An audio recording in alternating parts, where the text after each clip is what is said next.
सलाम लोगों, मेरा नाम अली है और मैं अपने चैनल पर आपके साथ हूं, अली हॉरर। मुझे उम्मीद है कि आप सब ठीक, खुश और कामयाब होंगे। तो जिन लोगों ने अभी तक मेरा चैनल सब्सक्राइब नहीं किया है वो ज़रूर करें, लाइक करें और अगर हो सके तो शेयर करें। अगर आप अपनी स्टोरीज़ को शेयर करना चाहते हैं, आप व्हाट्सएप कर सकते हैं, ईमेल कर सकते हैं। अगर आप चाहा तो अपनी आवाज़ में रिकॉर्ड करके भेज सकते हैं। जैसे आपको फिजिबल लगे अपनी स्टोरीज़ को शेयर करें। आपका स्टोरीज़ का शेयर करना मेरे लिए बहुत ही इंपॉर्टेंट है। तो गाइज़, आज की जो पहली स्टोरी है ये बहुत ही इंटरेस्टिंग स्टोरी है, बहुत ही स्कैरी स्टोरी है। और ये जो स्टोरी मैंने सुनी थी तो मुझे खौफ तारी हो गया था। ये स्टोरी मिस मायरा ने हमें शेयर की है और ये जिक्र करती हैं कि 8,99,394 में ये लोग गुलशन मेमार में रहा करते थे। गुलशन मेमार आज के दौर में भी अगर आप रात में मगरिब के बाद जाए तो सुनसान और वीरान हुआ करता है। आप अंदाज़ा लगाए कि 1993-94 अब से तकरीबन 30 साल पहले अगर कोई वहाँ पर रहता होगा तो किस आलम में रहता होगा, वहाँ की क्या हालत होगी और वहाँ पर किस कदर वीराना हुआ करता होगा। ये जिक्र करती हैं इनकी जो बहन थी उस वक्त महज 4 या 5 साल की थी और उसका नाम सारा था। ये बताती हैं कि हमारी जो ज़िंदगी थी बहुत अच्छी, बहुत स्मूथ गुजर रही थी और हमारे जो वालिद थे वो एक सरकारी इदारे में एक बहुत बड़ी पोजीशन पर फाइज थे। सब अच्छा था, सब कुछ अच्छा चल रहा था कि एकदम से वो कुछ होना शुरू हुआ जो हमने एक्सपेक्ट नहीं किया था।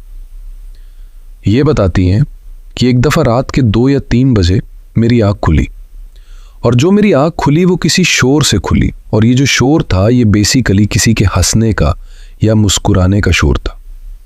आमतौर पे कोई इस तरह ना मुस्कुराया करता है ना हंसा करता है, लेकिन मेरे कानों में मुसलसल किसी के हंसने की आवाज़ आ रही थी। और जब मैं उठ के बैठी तो मैंने देखा कि जो मेरी बहन है जो मुझसे बराबर वाले बेड पे मौजूद है वो मुसलसल आसमान की तरफ देख के ज़ोर ज़ोर से हंस रही है।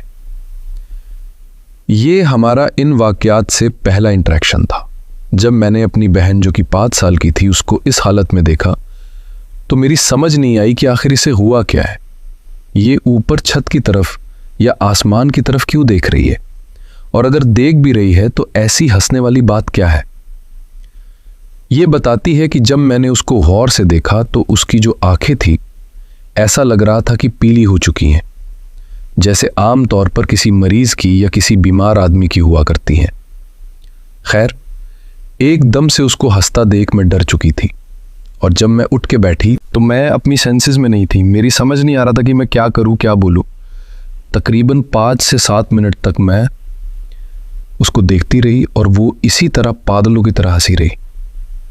ये बताती है कि कुछ देर बाद जब मेरे सेंसेस बहाल हुए या मैं अपने ऊपर काबू कर पाई तो मुझे महसूस हुआ कि ये जो मामला है ये नॉर्मल मामला नहीं है। मुझे कुल आउज़े रब्बस आया करती थी तो दिल में मैंने उसका विद शुरू कर दिया और जैसे ही मैंने उसका विद शुरू किया तो मुझे एहसास हुआ कि जो मेरी बहन है जो ज़ोर ज़ोर से हंस रही है उसने मुझे गौर से देखना शुरू कर दिया। और जब उसने मुझे गौर से देखना शुरू किया तो मैंने नोट किया कि उसकी आंखों में गज़ब की दहशत है और इस कदर दहशत है कि मेरे ऊपर खौफ तारी हो गया।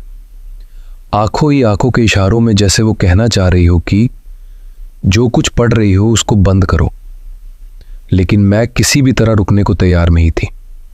मैं दिल में मुसलसल कुल आउज़े रब रब्बस पढ़ रही थी और जैसे जैसे मैं उसको रिपीट कर रही थी वैसे वैसे जो मेरी बहन थी उसकी आंखें लाल होती चली जा रही थी। बज़ाहिर ऐसा लग रहा था कि वो मुझे मार डालेगी या मेरी जान ले लेगी। जब मैंने कुल रब्बनास का विद काम नहीं किया या ख़त्म नहीं किया तो आहिस्ता आहिस्ता करके जो मेरी बहन थी उसने मेरी तरफ बढ़ना शुरू किया और जैसे ही उसने मेरी तरफ बढ़ना शुरू किया तो अब बाकायदा मैंने ज़बान से ज़ोर ज़ोर से कुल आउज़े रब रब्बस की तिलावत करना शुरू कर दी। और जैसे ही मैंने कुल आउज़े रब रब्बनास की तिलावत करना शुरू की तो देखते ही देखते मेरी बहन उठी, उसने गेट खोला और वो बाहर की तरफ भागी। ये बताती है कि जो कुछ हुआ ये आनन फानन हुआ, कुछ भी समझ नहीं आ रहा था कि क्या हो रहा है, लेकिन मैं शदीद खौफ का शिकार थी। जो भी सिचुएशन थी, मुझे जितना जल्दी हो सकता था अपने पेरेंट्स को बतानी थी। लिहाजा मैं जल्दी से उठ के जल्दी से अपने पेरेंट्स के रूम में गई और उनको जल्दी से जाकर जगाया। ये बताती है कि मेरे पेरेंट्स ने जब मेरी ये बात सुनी तो उनको यकीन नहीं आया। वो जल्दी से उठे, भाग के हमारे कमरे में आए। जब वो हमारे कमरे में आए तो ऑब्वियसली मेरी बहन बाहर जा चुकी थी। अब एक एक करके हमने सारे रूम चेक करने शुरू किए। हम अपनी बहन को तलाश कर रहे थे और इससे पहले कभी भी हमने इस तरह की चीज़ें एक्सपीरियंस नहीं की थी। ये बताती है कि बारी बारी सारे कमरे चेक किए गए और जब सारे कमरे चेक कर लिए गए और वो ना मिली तो परेशानी बढ़ना शुरू हुई।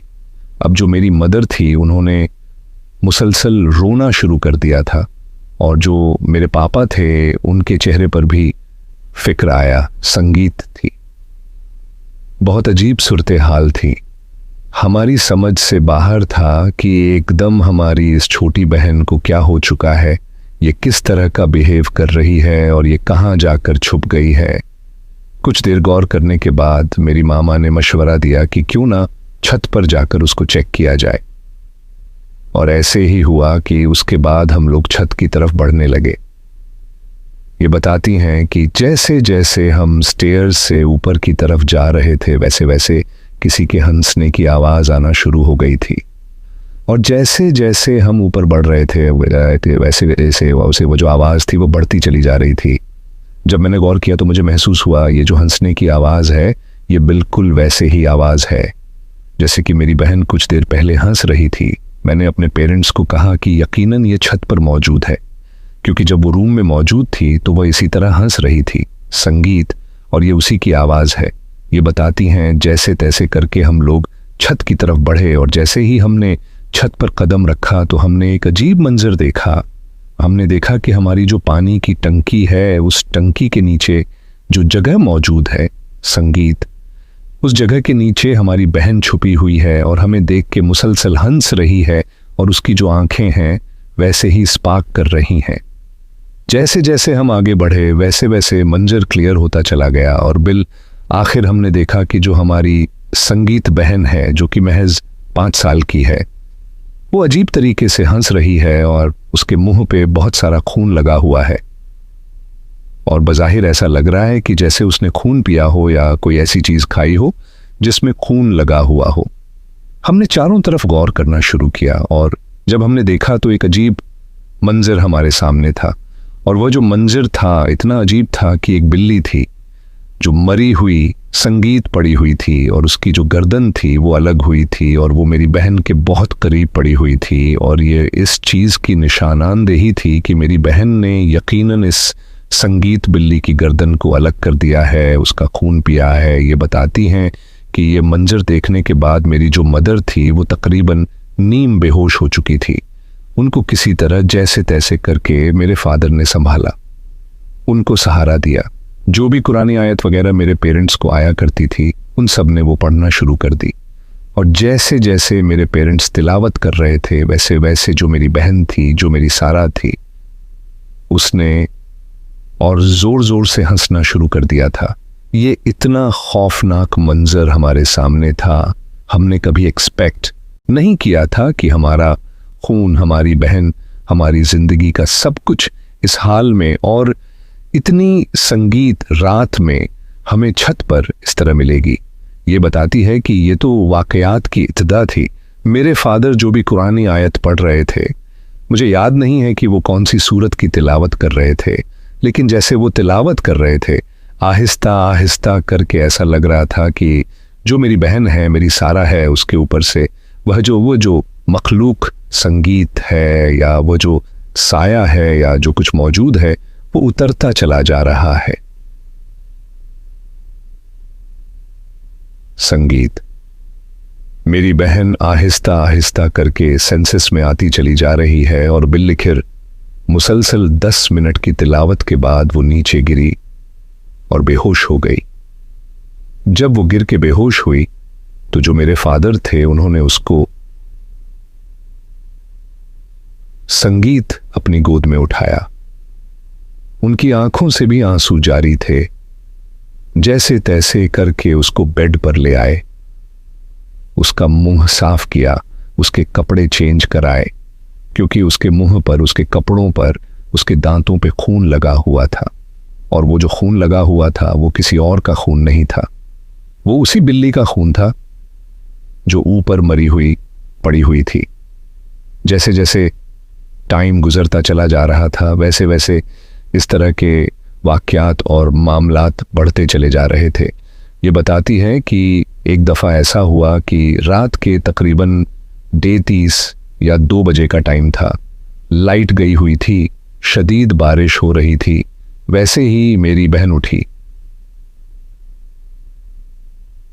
संगीत उठकर उसने हंसना शुरू कर दिया, और जैसे ही उसने हंसना शुरू किया तो जो मेरे फादर थे वो जाग रहे थे।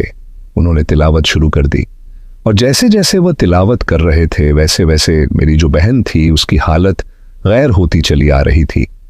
और उसके बाद वह एकदम संगीत से उठी।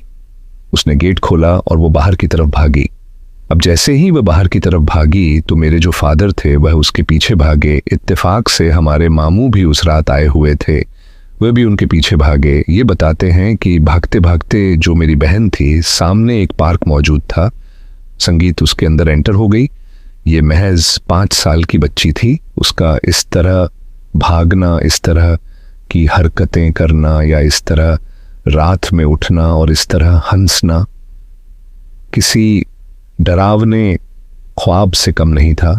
मेरे फादर और मेरे मामू मुसलसल उसको फॉलो कर रहे थे, और उसको फॉलो करते करते वो भी पार्क में एंटर हो गए। पार्क के अंदर उसके मुसलसल हंसने की आवाज़ आ रही थी, और उस आवाज़ को फॉलो करते करते मेरे मामू, मेरे पापा उसको पकड़ने की या उसके पास जाने की कोशिश कर रहे थे। ये बताती है कि तकरीबन 15 से 20 मिनट तक उस आवाज़ को फॉलो करते रहे। कभी आवाज़ सीधे हाथ की तरफ से आती तो ये लोग वहाँ पर चले आते, कभी आवाज़ उल्टे हाथ की तरफ से आने लगती तो ये लोग वहाँ पर चले आते। लेकिन जब भी जहाँ से आवाज़ आती वहाँ पे जाते तो वहाँ पर वो ना मिलती। मेरे फादर मुसलसल तिलावत कर रहे थे, बहुत परेशान थे। मेरे मामू ने भी पहली दफ़ा ये सूरत हाल देखी थी, वो भी बहुत डरे हुए थे, सहमे हुए थे। 15 से 20 मिनट तक मुसलसल घूमते रहे और उसका कुछ पता ना चला। लेकिन उसके हंसने की या उसके हमारा मजाक उड़ाने की मुसलसल आवाज आ रही थी। पार्क मुकम्मल तौर पर अंधेरे में डूबा हुआ था, और इस कदर अंधेरा था कि हम एक दूसरे को देख नहीं पा रहे थे। इस दौरान में मेरे जो मामू थे उन्होंने मेरे फादर को कहा कि आप यहीं पर रुके, मैं जाता हूं और जाकर कोई टॉर्च, कोई इस तरह की चीज़ ले आता हूं ताकि उसको ढूंढने में आसानी हो सके। ये कह के मेरे जो मामू थे वो वापस मुद्दे, और इसी दौरान में मेरी जो संगीत बहन थी उसके और ज़ोर ज़ोर से हंसने की आवाज़ आने लगी।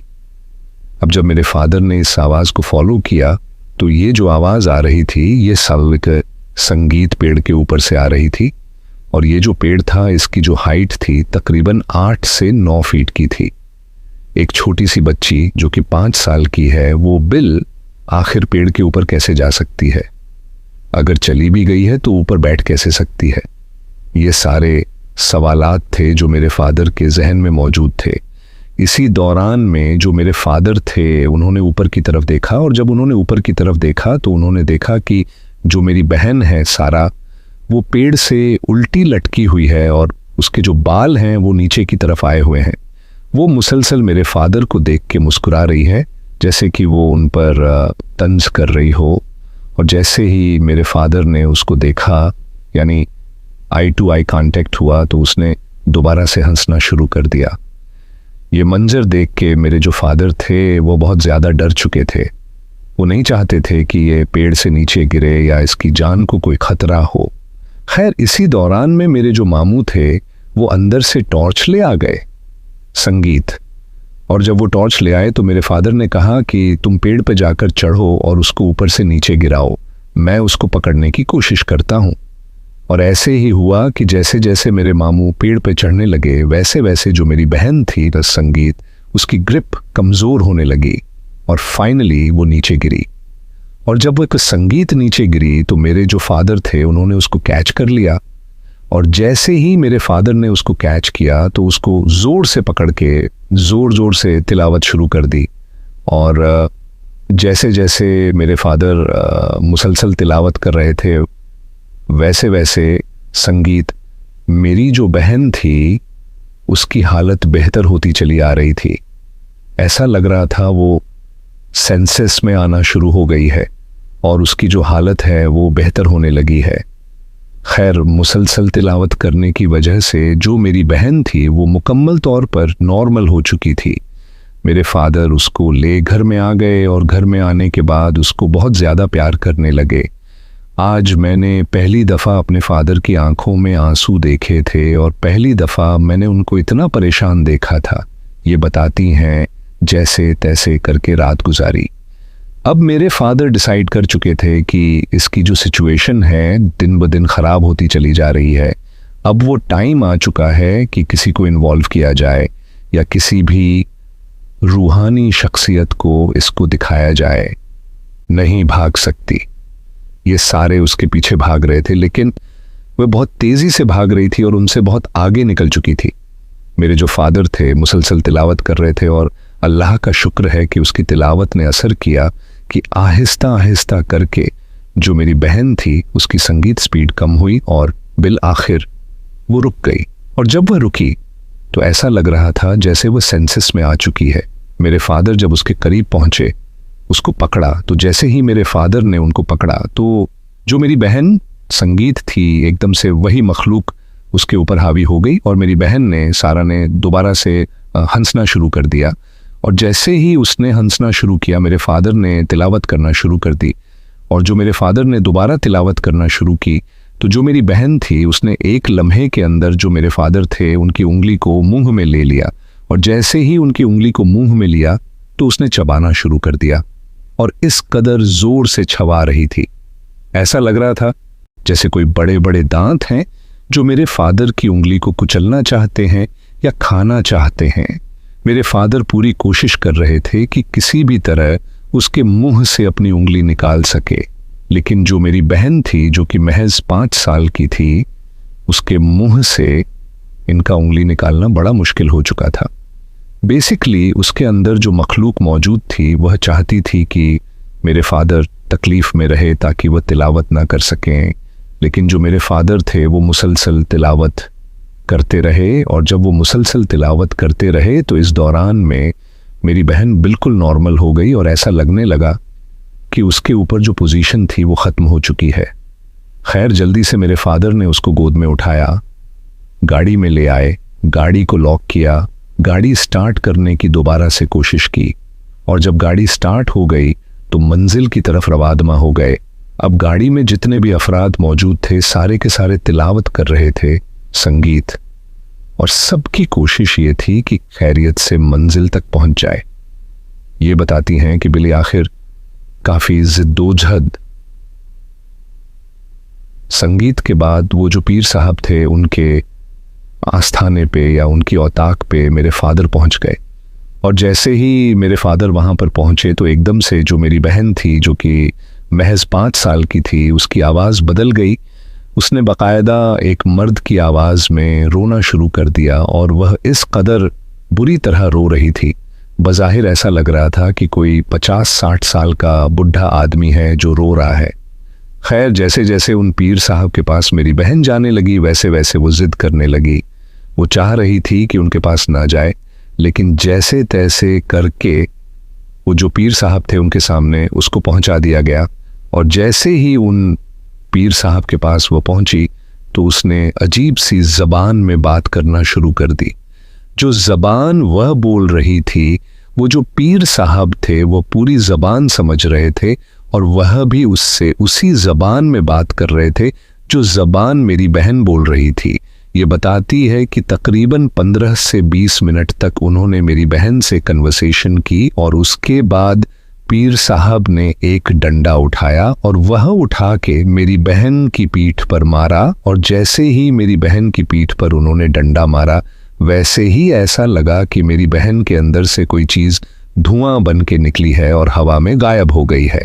खैर, कुछ देर बाद मेरे वालिद साहब ने जब पीर साहब से पूछा तो उन्होंने बताया कि आपके घर के पास जो पार्क मौजूद है, उस पार्क से इसके ऊपर एक जिन हावी हो गया था, संगीत, और वह कोशिश कर रहा था कि वह इसको अपने साथ ले जाए। और साथ साथ उन्होंने ये भी बताया कि अभी जिस जबान में बात हो रही संगीत थी वह संस्कृत जबान थी, और वह जो जिन्न था वह तकरीबन 500 साल पुराना जिन्न था। ये बताते हैं कि उस कुछ आयत बता रहा हूँ, जो आयत आपने रोज़ाना पढ़नी है, बल्कि इस बच्ची को भी याद करानी है। ये बताती है कि जो कुछ आमाल, जो कुछ वाइफ उन्होंने बताए थे, उन सब पर हमने अमल करना शुरू किया और पूरे 41 डेज तक हमने वो अमल किया। और अल्लाह का शुक्र है कि जब जब हमने वो वाइफ पढ़े, वो आमाल किए, तो वैसे वैसे हमारी जो बहन थी उसके ऊपर से वो पोजीशन ख़त्म हो गई, वो नॉर्मल हो गई, और उसके बाद हमने उसकी शादी भी की और अब उसके 2 बच्चे मौजूद हैं। तो गाइस, उम्मीद करता हूँ जो स्टोरी मैंने शेयर की है, ये स्टोरी आपको पसंद आई होगी। अगर आपको ये स्टोरी पसंद आई है तो प्लीज़ मेरे चैनल को लाइक करें, सब्सक्राइब करें, शेयर करें, दुआ करें कि अल्लाह हम सबको सेहत दे, ज़िंदगी दे, और तमाम इस तरह की मखलूक़ात से अल्लाह हमें महफूज रखे। अपना ख्याल रखिएगा। अल्लाह हाफ़िज़।